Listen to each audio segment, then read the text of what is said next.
Ladies and gentlemen, everyone in between, welcome to the Real Honest Radio Podcast. And we're going to be doing this a little differently for SmackDown and TLC.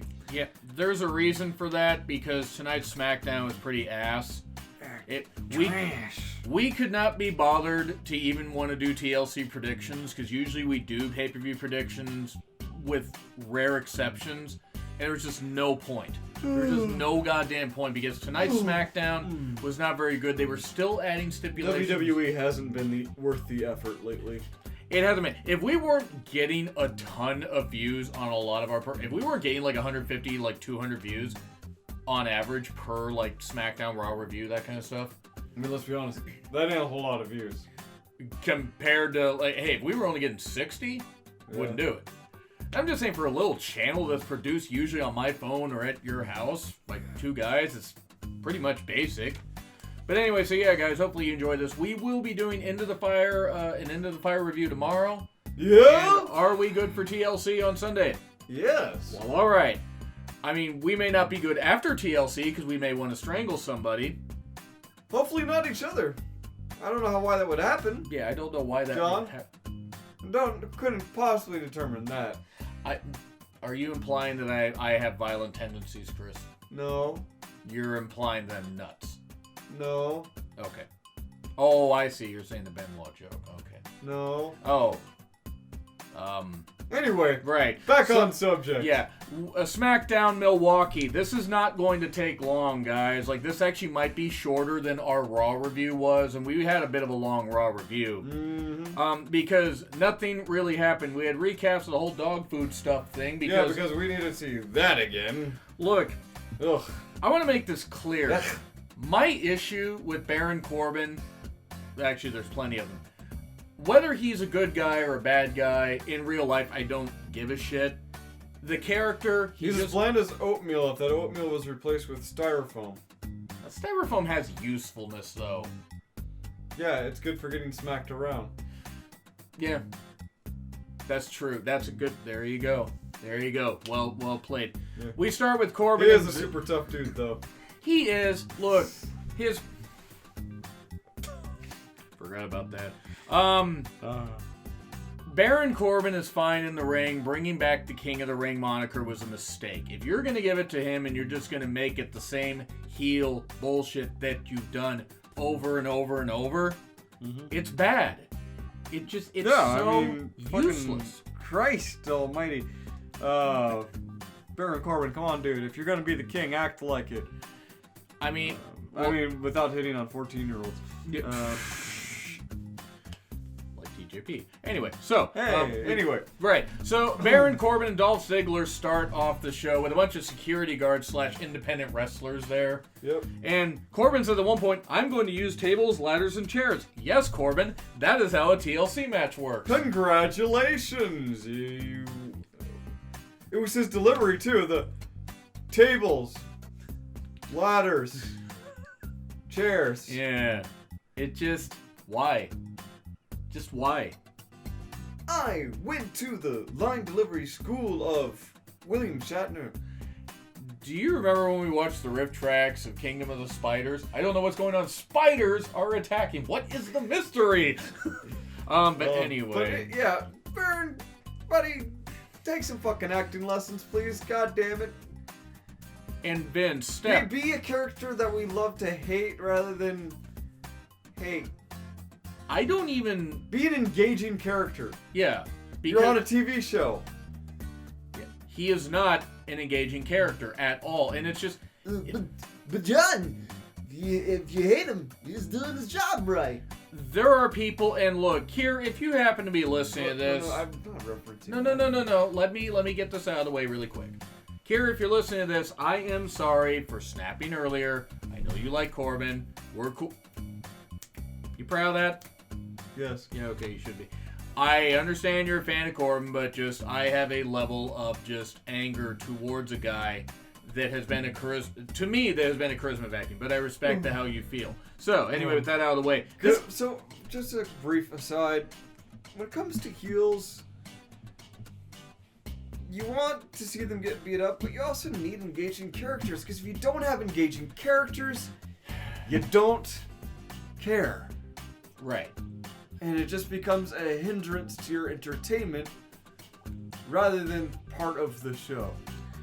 And to me. That might be different for you. I gotta agree with you. And same with Ziggler. I haven't cared about Dolph Ziggler since, like, his feud with The Miz ended. I mean, the record scratch thing was kind of cool, and his teaming with Drew was fine. But just, for the last 3 years, it's been... Sorry, showing a picture from Natty's account with a 2 paws watching the match on the iPhone. That cat's... Actually, that's another cat. It's not 2 paws. Oh. But anyway, okay, so here's the whole deal. This killed the crowd. This killed the crowd dead. I mean... I'd kill him. I'd kill him dead. They were... With like a rock or something. They got up a few times, probably to go to the bathroom, I would imagine. Yeah. But just... I know the crowds aren't always full for tapings and stuff like that. Same with Raw, SmackDown, AEW, and places like that. But just, if you're not going to put on an engaging show, you're not going to get the crowd to give a shit. Yeah. And you're going to have more and more people tune out. There's a takeover coming to the Pacific Northwest for the first time. I mean, it's in Portland. We're not going to go, mainly because Portland's 4 hours away. And winter. Really don't want to try to drive to Oregon if there's icy roads. But also money. And also we're going to Defy the week before, or 2 weeks before. Anyway, this did kill everything, though. New Day comes out. Kofi deserves a lot better, though. He did slap Corbin. It would have been nicer if he could have slapped Vince, because Vince is the sole reason why this is bad. Well, him and Bruce. Yeah. I mean, he could slap Bruce, because it would be, the most useful use for him. It just, it sets up a match. Yeah. We get a match for later. We get a match before TLC. Yeah. Hooray. Right. And then we have... But with sets of people that are going to be involved on the TLC pay-per-view. So you immediately know how the match is going to end in a disqualification. Right. And boy, did it ever end like that. We then get security being laid out backstage, including a blonde version of Michael Nakazawa. Naka, get the fuck off TV. Also, discount Michael Hayes, I believe it's you call, or younger Michael Hayes, or whatever you said. Discount young Michael Hayes, but balding even worse somehow. Hopefully without the racism. And then the hair of Corbin passed, essentially. Corbin should have been lifted in the past. I'm not against people making a living, but just he's not interesting. So we get Sonya and Mandy not getting a TV entrance again. And then Alexa and Nikki are being interviewed backstage, and Sonya and Mandy are watching like, we're going to go backstage and get our opponents, beat the shit out of them, and then bring them out there. Kayla, by the way, is taller than Alexa and Nikki. That is adorable to me. Yup. And, oh boy, they're giving Sonya and Mandy something to do. They're feuding with Alexa, and Alexa's injured already. That's mean. That's mean. Alexa's always injured. Anyway. She did not get injured, though. No, I know. It ended quickly, though. I think it was like a tag match that lasted like 4 minutes. This is a one woman's match. No, there were 2 women's matches, and I think they went a combined, 5-6 minutes? Yeah. I understand if you don't have compelling stuff to do with the women, but if you're not even going to give us a reason to be invested in the women's division, especially if you're women's champion. We took a look at the TLC, card, and if you pulled that up on your phone, I guarantee you there's no women's title match for SmackDown right now. They tease Lacey, not like that. They tease Lacey and Bayley having a match, or Lacey and Sasha, because I won't make jokes about that. I totally would. Feature it. I'm not saying every card needs to be 11 matches deep, but at least feature one title being defended that actually matters. Otherwise, you're doing a disservice to Bayley. So yeah, Sonya and Mandy get beat easily. We then get Heavy Machinery giving Sammy a ham, and you. So not only is Sammy a vegan, he is also Muslim. Now I don't know how much of an Orthodox Muslim Sammy may be, but if there's one thing you don't give a Muslim, and there's one thing you don't give a Jewish individual, it's pork. Yeah, you really don't give them that. That's yeah. No. Bad optics, guys. But you know, what else could you guys do tonight? I mean, honestly. Wait. Oh, they could have done something worse later, which we'll get to. By the way, I certainly did not need to see Otis showing his meat on Fox. Probably not. No. We get Cesaro. He would do that. Cesaro dropping the ham. No, that's not a euphemism.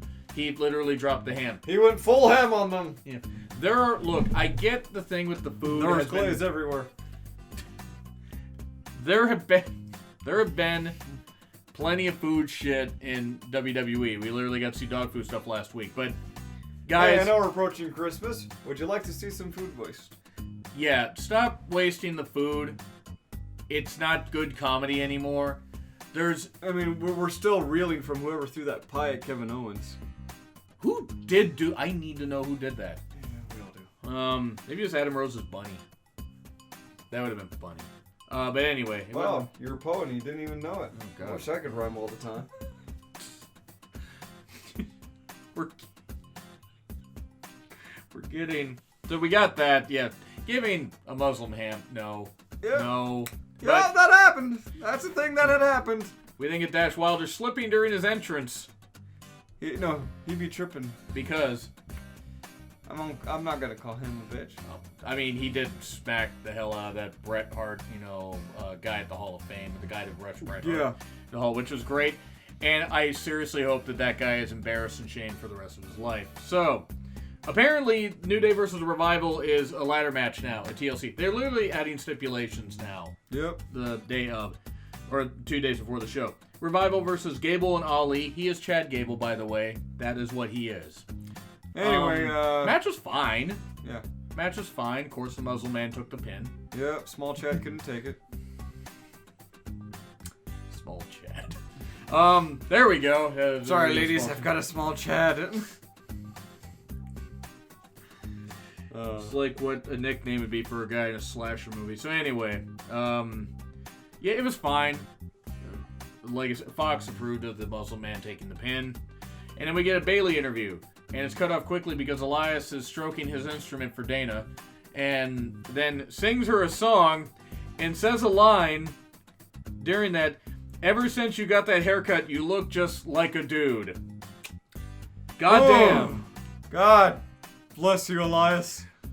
I like Bayley, but that was funny. Yes, that was pretty funny. That was. And it's better than the speak to your manager jokes that everyone was making. True, but nothing will top what Elias did or whatever. It's like a basketball team in Seattle. Oh, Jesus. 7 minutes of booing. Yes. You're gonna have to speak up because these people are being very disrespectful. Anyway. Yes. That was good stuff, though. It's good to let Elias be Elias. Yeah, he really looked like he was having fun. Then Bayley says to Dana, "Oh, you want to laugh? How about you face me in the ring?" So we get that match. Dana does a power bomb. And of course, WWE doing the whole Batista-Dana Brooke thing. Stop the pain. Stop. Just fuck already. Dana and Batista, by the way, not WWE and Batista. But it was fine. Dana has improved. That is good to see. Yeah. Then we get Sheamus' package on display. I mean, I had to say it. Come on now. I had to say it like that. Well, I mean, he's going to dominate, ravage, and fist everybody, or kick everybody. I don't know. A Miz interview with Renee, and he's talking about knowing Daniel Bryan. They call back to the Talking Smack segment. And they do all this. They're interviewing him at his house. It's the most bullshit thing I've seen in a while. This was This was bad. And here's why it was bad. Because Maurice can't act. Some people call him boring. Woo! So, it was an okay segment. I mean, The Miz is probably in his most convincing phase as a face because yeah, he actually is speaking from the heart when he talks about his family. That's true. And I mean, you can tell how much being a father means to him, and that's great. Him and Maurice are a great couple. It's just Maurice has never been good at pro. I mean, I'm sorry, she hasn't. Although the throwing up Bella stuff was pretty funny. Nikki, I love you. Anyway, the daughter starts screaming or crying, and then they see on the iPad that the Firefly Funhouse thing plays, and then they have a feed to the daughter's room. I think the youngest daughter. I don't know. I like how Maurice's first reaction is to keep looking at the monitor like, huh? Oh wait, we should go. It was like Paranormal Activity, only bad. So Yeah, Miz was like, no, let's go. Paranormal Activity, the Ghost Dimension is what it was like. I like as soon as he saw the red light, he opens the door and pushes Maurice in. Here, honey, you go first to absorb the Fiend's attack. You're the sacrifice! So we get we get a Fiend doll in the daughter's crib, and the daughter was scared. And so the Miz immediately goes, Who gave you this? Where did you get this from? They're interrogating the daughter. They can't speak, but can somehow speak. Where are the drugs? But can speak better English than Maurice. Oh, Jesus, John. Yes. Yeah, I really should stop that, shouldn't I? I know you didn't mind. It was so cheesy. I mean, I give them credit for hotshotting this feud the best they can. Mm-hmm. It's just silly. Firefly Funhouse. He's like, Miz, come on and play this kind of stuff and all whatever, and I'll see you at the pay-per-view. See you in hell. Kill them all. Kill them all. Cesaro Nakamura versus Heavy Machinery. I have one question for this. Why is Otis so over? Why? He's just so goddamn entertaining. I don't hate Otis. I don't hate Tucker. You don't get Otis. No, I don't. That's the only problem. I just don't find Heavy Machinery entertaining. But the crowd likes him. That's fine. Tucker got pinned. The match was fine. Yeah. It was what it was. We're not getting Braun versus Nakamura, apparently, at the pay-per-view. Because that would have been just a weird match. Yeah, if only, like, they had set up a match for the title or something like that. God, if they could have just had Ali and Nakamura continued their feud. Nah. They should have had Gable do it. Why do things the fun way when you cannot? Speaking of fun, Chris, they had Kofi versus Corbin. Fun. Yeah, they had Kofi versus Corbin, which was not fun. No. Because Big E was in Kofi's corner, Ziggler was in Corbin's corner, all the indie wrestlers and all the plunder, if you will, out there, and we get a DQ finish. Oh, we have a tag match all of a sudden. Because Big E is able to make matches somehow. Because he wanted a big ending. I'm proud of that. All right. Yeah. I'll allow it. Kofi, at one point, they get a DQ, and then they get handcuffs for Kofi because putting a black man in chains... That's the best optics for you, Fox. I mean, kind of the only optics that Fox could go for. It just... Yeah, let's do the dog food thing again, because that worked, and then Roman comes down and he saves the day? I mean, the crowd was just happy that something happened. And guess what happened? Yay! He threw Ziggler through the announcer's table. That writes Ziggler off TV for a while. Good. Oh my God! It's the big dog. It just wasn't. This wasn't good. It's just. I just don't understand why. It wasn't a good show. It wasn't a great show. It was not the show. It was a D. I'm giving it a D. It gets the D. We will put a poll up there, by the way, just somewhere in the video, and you guys can vote. But this just was really, really bad. Yeah. It just when you have that much Corbin, you're having 500% too much Corbin on SmackDown. So we're gonna get these TLC predictions out of the way. This ain't gonna take long, folks. We have 7 matches. Hey. 7 goddamn matches. Viking Raiders versus whoever in an open challenge. Who do you think is going to be the open challenge people, by the way? Probably Gallows and Anderson is my guess. It's either that or maybe they'll do like a thing to promote NXT by bringing in the Undisputed Era. Possibly. Or the Forgotten Buns. They need to wipe that gimmick off the face of the earth. That gimmick is terrible. After I say the Forgotten Buns, they've got to wipe that gimmick, huh? Should have thought about that one right there, but it just I just don't. Viking Raiders will retain whoever it is, unless the Usos are there, but that would require them to drive to the arena. I think the Usos are probably going to come back the first Raw of 2020, because they're probably going to give them Christmas off because they're entering their lull period soon, as opposed to their LOL period. As I sound so white saying that. Their LOL period. Yeah, who doesn't laugh at that? So Viking Raiders for you? Yup. Oh, then we get Rusev versus Lashley and with Lana in a tables match. None of them. They both lose. Yeah. You know what? If Lana's still on TV, you know, taking up and wasting oxygen, because that's what she's been doing for the entirety of 2019, Rusev. It has to be Rusev. Yeah, Rusev needs gets to win this one? And whoever came up with this, When's the last time Rusev won a match on a pay-per-view? it's been a long time. It's been a long time. 2016, I think. Maybe 2017. But anyway, just Rusev's got to win. You need to end the storyline. This storyline is completely horrendous. Yeah, it's not going to end here, but... Oh, no, it won't. So, which could be why Lashley would win, but...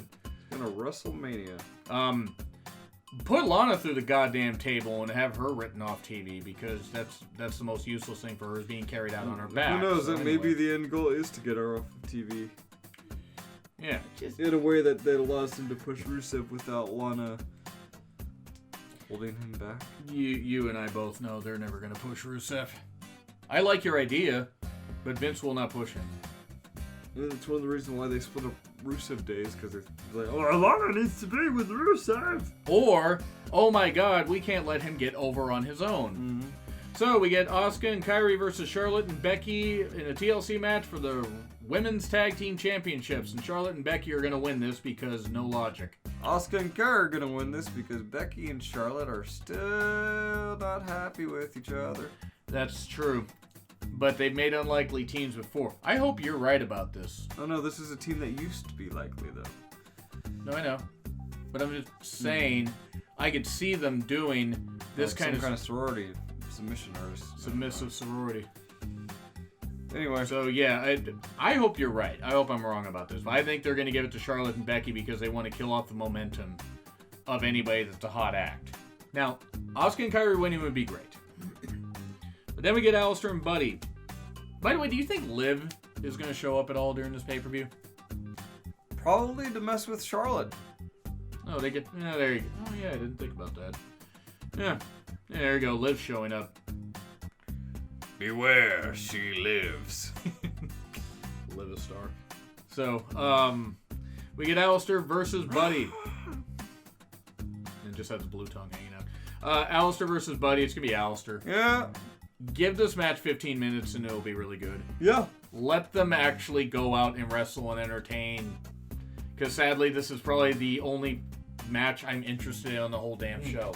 Well, maybe besides women's TLC. Boy, the exhaustion of today just hit me like a ton of bricks. It did. That's why we're doing this, so you don't have to edit so much. So, Aleister. Yeah. Bray Wyatt versus The Miz. Non-title. Bray Wyatt's winning. Miz via DQ. That's about how much interest we have in it. Bray Wyatt, throughout the match, is going to be losing his mind. Right. Again. And as he continues to lose, he'll start to fall back into his old persona. And then, the Fiend starts to surface, starts to bubble, and he goes in and gets that comically large hammer and hits Miz upside the head with it. Goes upside his head. I'm all for it. I wouldn't be surprised if Daniel Bryan appeared. Yeah. He could. It would be the clean-shaven Daniel Bryan, so he would almost be the new Daniel Bryan. Yeah, I got Bray Wyatt winning. Oh, the American Dragon! I got Bray Wyatt winning, actually, because Daniel Bryan's going to attack. And then they're going to build towards Miz and Bryan happening at WrestleMania at some point. At some point, as I say, when it's going to happen at WrestleMania. New Day versus the Revival ladder match for SmackDown Tag Team Championships. The Revival are winning because logic. Ah, yes, the Revival. Their contracts end next year, but you might as well give them a run to keep people confused and tuned in. They're going to give them, keep giving them tag title runs. At least like this one, they're going to try to convince them to stay. They're not going to be able to, but they're going to do this to convince them to stay. And that's why it's not going to work. The Revival want to leave. I don't blame them for wanting to leave. I'm sure they'll like the money of being champs, though. Yeah, but... For a little, until their contracts run out. Or at least for like the few weeks that they have it until they lose it. Before the Rumble. Yeah. And then we have Roman versus Corbin in a TLC match. Shout out to Bobby on Facebook, a friend of mine that I talked to. I'm convinced, by the way, that they are going to... that he actually brought up that this is going to lead to a Kiss My Foot match between Corbin and Roman. They'll do that. Because I hate to say it, but I think he's going to be right. I hate it. I know, so do I. Corbin's winning this. I don't want Corbin to win this, but I fear he's going to. And the crowd's going to absolutely hate it. because Corbin does not need to win. Corbin doesn't need to win this. Corbin does not need to be featured in any kind of big capacity. Mm-hmm. But who do you have? Big dog. Yeah, it's going to be Roman. Roman's going to win this. Roman Reigns. They could add Lacey versus Bailey, or maybe you have Dana and Lacey versus Sasha and Bailey at the pay-per-view. They could add a couple more matches. They could add Nakamura with an open challenge, and then Braun answers that. I don't know what they're going to do. They don't need to make the card too deep. They're trying to keep all the blood in their head instead of going under. But they need to make sure that this show doesn't drag on. Yeah. Speaking of dragging on, we're going to end this. So, that was our predictions. Let us know what you think in the comments down below. As opposed to above the video. That would be difficult. Also, check out Unless you flip your phone around, but you have screen rotation on, so it actually does appear on the bottom. Wait, you can do that? Yeah, anyway. Right. Like the video. Hit the bell to stay subscribed, because I'm not tagging people in any more videos because I don't want to spam everybody's timelines. And notice me, senpai. Yeah, wait, what? Yeah, check out the 3 movie reviews I just did in the last day. In Fabric, Black Christmas, and Marriage Story. I'm also going to have other movie reviews, maybe not some retro reviews, a lot of content coming up. 2 reviews this weekend. So I'm John Ritland, and the Derb is yawning. So we're going to end this. I'm the Derbinator. Yes, we're going to... Good night. Yes.